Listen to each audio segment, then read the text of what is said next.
ৰাইজৰ ওচৰত যে উত্তৰ দিব লাগিব তাৰ লৈ তেওঁলোকে ভয় খাইছে আৰু সেই কাৰণে এতিয়া কি আৰম্ভ কৰিছে ভয় আৰু ভাবুকি কংগ্ৰেছৰ সভা গলেই অৰুণোদয় আঁচনি কৰ্তন কৰিব এনে ধৰণৰ ভাবুকি দিছে গাঁৱৰ সন্মুখৰ ৰাস্তা নহব এনে ধৰণৰ ভাবুকি দিছে ল'ৰা ছোৱালী ওচৰলৈ আমি পুলিচ পঠাই জেললৈ লৈ যাম এনে ধৰণৰ ভাবুকি দিছে শ্ৰদ্ধা ৰাইজ চাওক এইখন চৰকাৰ ইমান অহংকাৰী হৈ গৈছে ভাবিছে যে ক্ষমতা সদায় তেওঁৰ লগত থাকিব কিন্তু ক্ষমতা এটা চক্ৰ ক্ষমতা সদায় এখন দলৰ লগত নাথাকে ইতিমধ্যে ৰাইজে সিদ্ধান্ত লৈছে যে বহুত হল এখন চৰকাৰৰ অহংকাৰ আৰু অত্যাচাৰ অহা বছৰ আমি বিজেপিক বিদায় দিম কংগ্ৰেছৰ নেতৃত্বৰ চৰকাৰ গঠন যদি আমি বৰ্তমানৰ বিজেপি চৰকাৰৰ ভয়ৰ ৰাজনীতি শেষ কৰিবলৈ বিচাৰো তেতিয়া আমাৰ সন্মুখত বিকল্প হৈছে কংগ্ৰেছ দল যদি আমি গাঁৱৰ ভিতৰত মদৰ দোকান বন্ধ কৰিবলৈ বিচাৰো তেতিয়া আমাৰ বিকল্প হৈছে কংগ্ৰেছ দল যদি পুনৰবাৰ আমি চৰকাৰী স্কুল আৰম্ভ খুলিবলৈ বিচাৰো তেতিয়া আমাৰ বিকল্প হৈছে কংগ্ৰেছ দল আজি আইসকল চিন্তা কৰক যে কিমান বাৰ বিজেপিয়ে আপোনালোকক টেঙা আম খুৱাইছে 15 লাখ টেঙা আম কোনোবা 15 লাখ টকা পাইছে নেকি হা 15 লাখ টকা পোৱা নাই তাৰ পিছত কি কলে ওলাই আহক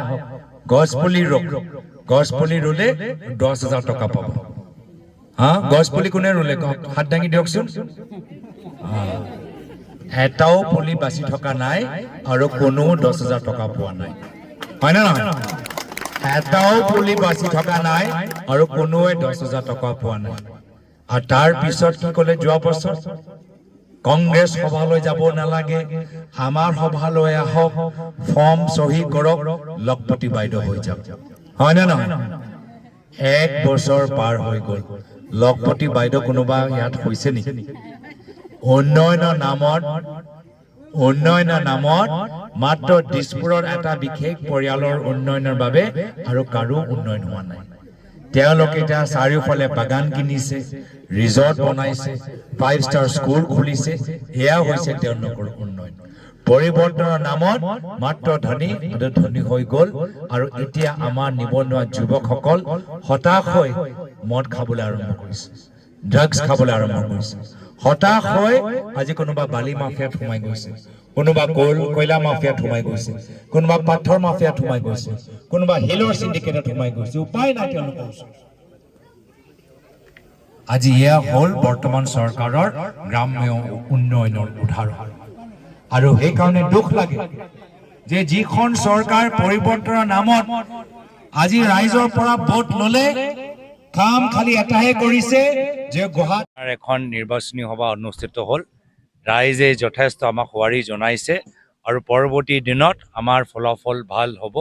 ৰাইজে ইতিমধ্যে গম পাই গৈছে যে আজিৰ তাৰিখত অসমৰ যুৱকসকল হতাশ হৈ চাকৰি আজি তেওঁলোকে পোৱা নাই সংস্থাপিত আজি হোৱা নাই আজি ফ্ৰাষ্ট্ৰেশ্যনত কিছুমান মদ খাবলৈ আৰম্ভ কৰিছে কিছুমানে ড্ৰাগছ ল'বলৈ আৰম্ভ কৰিছে আৰু এতিয়া কিছু পইচা ঘৰলৈ আনিবলৈ হ'লে বাধ্য হৈ এতিয়া হিল মাফিয়াত কাম কৰিবলৈ আৰম্ভ কৰিছে বালি মাফিয়াত কাম কৰিবলৈ আৰম্ভ কৰিছে পাথৰ চিণ্ডিকেটত সোমাবলৈ আৰম্ভ কৰিছে কয়লা চিণ্ডিকেটত সোমাবলৈ আৰম্ভ কৰিছে দুখৰ কথা কি যি অসমত আমি সোণৰ আখৰে আমি লিখিবলৈ যাৰ ভৱিষ্যত আমি সোণৰ আখৰে লিখিবলৈ বিচাৰোঁ তাত নিবনুৱা যুৱকসকল ড্ৰাগছ আৰু মদৰ জালত ভৰি দি বিভিন্ন অবৈধ চিণ্ডিকেটত সোমাবলৈ বাধ্য হৈছে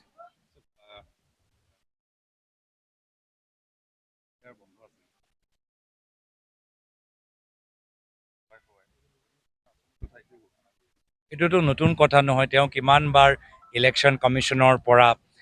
তেওঁ ৱাৰ্ণিং পাইছে তেওঁ কেম্পেইন ৰুধিবলৈ ইয়াৰ পূৰ্বে লোকসভা নিৰ্বাচন বা বিধানসভা নিৰ্বাচনত তেওঁ কোৱা গৈছে কিন্তু তেওঁৰ পৰা মই এনেধৰণৰ ব্যৱহাৰহে আশা কৰোঁ তেওঁৰ এই কিবা যে সলনি হ'ব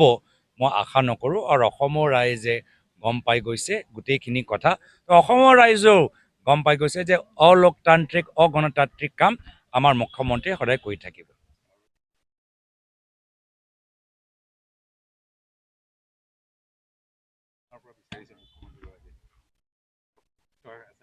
আমাৰ মুখ্যমন্ত্ৰী যিবোৰ প্ৰশ্ন উত্থাপন কৰিছে সেইবোৰ প্ৰশ্ন নতুন নহয়। আজিৰ পৰা 3 মাহৰ পৰা একেখিনি কথা তেওঁ দোহাৰি আছে, যাৰ ফলত তেওঁলোকে এটা SIT গঠন কৰি বিভিন্ন ধৰণৰ তদন্ত চলাবলৈ গৈছে আৰু এতিয়া নিজে কৈছে যে SIT গোটেইখিনি কথা ফাদিল কৰিব আৰু ছেপ্টেম্বৰ মাহত। ময়ো কৈছোঁ ছেপ্টেম্বৰলৈকে কিয় ৰৈ আছে, আৰু মইতো SIT কামখিনি বাধা দিয়া নাই, তেওঁলোকে SIT কামখিনি আগবাঢ়ি যাওক।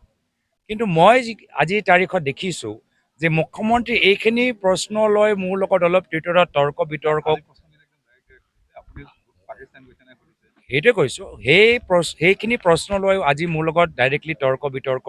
কৰিবলৈ আৰম্ভ কৰিছে। কিন্তু তাৰ বিপৰীতে মই যে কয়লা লৈ যে সুধিছোঁ, এই প্ৰশ্নৰ একদম উত্তৰ দিয়া নাই। কয়লাই লৈ যে মই সুধিলোঁ যে গান্ধী বানচাল ইহঁতৰ বিজনেছ পাৰ্টনাৰ কোন, আজি ইহঁতৰ ওপৰত খালি ৰেডে হ'ব নে ৰেডৰ পিছত যে অবৈধ কয়লাৰ যে তথ্যবোৰ আজি ওলাইছে তাৰ ওপৰত কিবা পুলিচ একশ্যনো হ'ব, ইয়াৰ ওপৰত কিবা SIT হ'ব নে খালি SIT বিৰোধী দলকে আক্ৰমণ কৰিবলৈ আছে, সেই প্ৰশ্নটো উত্তৰ দিয়া নাই। আজি আমি ধাৰাবাহিকভাৱে আমি কি দেখা পাইছোঁ যে উমৰাংচাও এটা দুৰ্ঘটনাত বহুত আমাৰ মানুহ প্ৰাণ হেৰুৱালে। চৰকাৰে কি কৰি আছিলে? প্ৰাণ হেৰুৱাৰ আগত তেওঁলোকে কিয় গম নাপালে? চৰকাৰ কি শুই আছিলে নেকি? গৃহ বিভাগ কি শুই আছিলে নেকি? আজি কয়লাৰ অবৈধভাৱে 1.5 লাখ টকা যে প্ৰত্যেক ট্ৰাকৰ পৰা লৈ আমিতো সদায় কৈ আছিলোঁ, আজিতো কেন্দ্ৰ চৰকাৰে সেইখিনি কথা নিজৰ প্ৰেছ বাৰ্তাৰ জৰিয়তে প্ৰকাশ কৰিলে। তো অসমৰ গৃহ বিভাগ কি শুই আছে নেকি? আৰক্ষীসকলে শুই আছে নেকি? এইখিনি কথা নকয় নেকি? এইখিনিৰ ওপৰত কিবা পুলিচ তদন্ত হ'বনে নহয়? আৰু ইয়াৰ মোৰ এটা চিন্তা যে এই এতিয়া ED ৰেড এইবোৰখিনি যে কৰিছে, এইটো মাত্ৰ কাৰোবাক এৰেষ্ট কৰিবলৈ কৰা নাই, কোনোবাই ৰাজনৈতিকভাৱে বেছি উঠিছে তাক বহাবলৈ কৰিছে, বা ইলেকশ্যন আছে চলি আছে বা আগন্তুক দিনত ইলেকশ্যন আহিব, এইসকলৰ পৰা আৰু পইচা তুলিবলৈহে এই ধৰণৰ ৰেডবোৰ কৰিছে। দুখৰ কথা যে অসমীয়া নিবনুৱা যুৱকসকল হতাশ হৈ কয়লা বালি শিল পাথৰ চিণ্ডিকেটৰ ভিতৰতে সংস্থাপিত হৈছে, তেওঁলোকে ভাল চাকৰি পোৱা নাই, তেওঁলোকৰ উপাৰ্জন কৰিবলৈ এটা সুযোগ পোৱা নাই। পঞ্চায়তৰ লৈ মই যথেষ্ট আশাবাদী কি যিহেতু BJP চৰকাৰৰ ভয় ভাবুকি নিয়ৰ্চি ৰাইজবোৰ প্ৰাৰ্থীবোৰ ওলাই আহিছে, আৰু ৰাইজ যথেষ্ট BJP দলে কিমান ভাবুকি দিছে যে অৰুণোদয় আঁচনি কৰ্তন কৰি দিম, চৰকাৰী আঁচনিৰ পৰা বঞ্চিত কৰি দিম, তথাপিও ৰাইজে উপস্থিত হৈছে। মই ভাবিছোঁ এবাৰ কিবা মিৰেকল পঞ্চায়ত নিৰ্বাচনত হ'বলৈ গৈ আছে।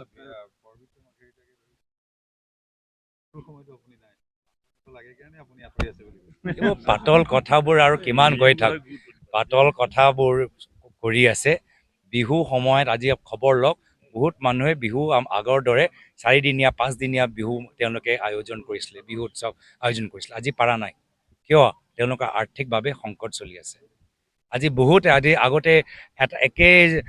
টাউনৰ ভিতৰতে 5টা 6টা তেওঁলোকে বিহুতলী থাকে, কিন্তু আজি তাৰিখত হোৱা নাই, যিহেতু আৰ্থিকভাৱে আজি মানুহৰ অৱস্থা ভাল নহয়। আজি অৱস্থা যদি কাৰোবাৰ ভাল হৈছে, এই যে গান্ধী বাঞ্চল আজি এইখিনি সম্পৰ্কৰ লগত থকা মানুহবোৰে ভাল আজি উন্নতি হৈছে। ধন্যবাদ।